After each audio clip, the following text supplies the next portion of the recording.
Hello dear bikers, আসসালামু আলাইকুম। আজকে 21শে ফেব্রুয়ারি, মহান আন্তর্জাতিক ভাষা দিবস। তো যাই হোক, আমরা গতকালকে একটা জায়গায় আসছি, সেটার নাম আপনারা সবাই জানেন, নীলাদ্রি লেক। তো নীলাদ্রি লেকের সৌন্দর্যগুলি দেখেন, অস্থির। প্রথম হচ্ছে এগুলো ইন্ডিয়ার মেঘালয়। এই যে এই দিকটা দেখেন অবস্থা। আর এটা সেই বিখ্যাত শহীদ সিরাজ লেক। আর কি বলে এটাকে, আমরা এটাকে নীলাদ্রি হিসাবে ডাকি। তো লেকটা চমৎকার, আপনারা যারাই আসবেন এখানে চমৎকার একটা ফিল পাবেন। তো কালকে আমরা কিন্তু ভয়ঙ্কর অফ রোড করছি, 40 কিলোমিটারের মতো মাথা নষ্ট রকম অফ রোড। তো আপনারা জানেন যে আমি অফ রোডে রাইড করতে পছন্দ করি।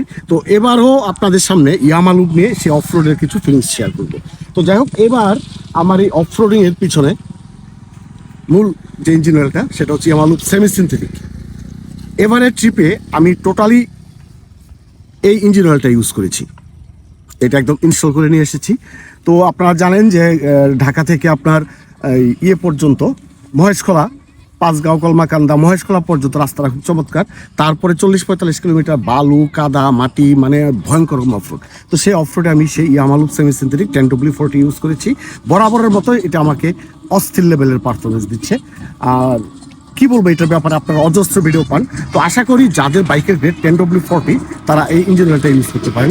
আপনি স্মুথ রোডে বা ধরেন আপনি অফ রোড করলেন, যে কোনো রাস্তায় আপনি অনায়াসে এটা রাইড করতে পারবেন। আর এটা দিয়ে অফিসিয়ালি ক্লেম করা হয় 1500 কিলোমিটার রাইড করতে, কিন্তু আপনি ইচ্ছা করলে 2000 পর্যন্ত রাইড করতে পারবেন। আমি সাধারণত 2000-এর কম ড্রেন দিই না। তো এইবারও এটা আমি এই ট্রিপে ইউজ করার পর আপনাদের সামনে আবার ফিডব্যাক দিব, বারবার ফিডব্যাক দিতেই থাকবো। আর আশা করি এই যে প্রাকৃতিক দৃশ্য, এই দৃশ্যের মাঝখানে আপনারা অবশ্যই কখনো ইয়ামালুপকে ভুলবেন না।